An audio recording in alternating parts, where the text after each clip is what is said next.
A storm survey conducted by the National Weather Service has concluded the tornado that hit Edgewater on Thursday evening began as an EF1, then weakened to EF0 as it made its way along the South River, causing further damage in several Annapolis neighborhoods.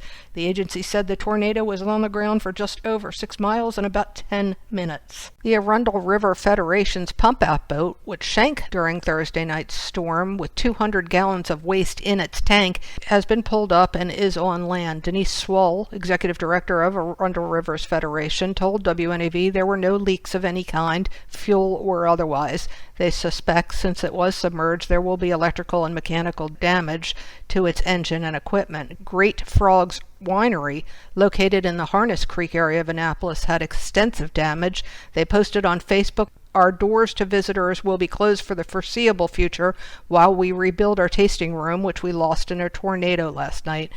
We will still be able to ship wine." There was also a lot of damage to trees in at least one building slated to be torn down at Quiet Waters Park in Annapolis. So last night was an adventure in the park. A few of us had to respond late because some of our park visitors were actually stuck in our parks, both of them, because there were large trees down. So we responded first last night to check on the safety of the visitors and get them out of the park. And then we went home to get a few hours of sleep and came back early this morning to see the rest of the damage. And you had some porta potties over. You had a lot of trees down, huh?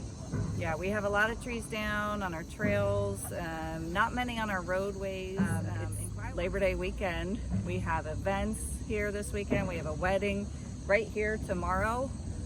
We have lots of pavilion reservations, so it's important that we work around the clock to get this park ready for the holiday weekend.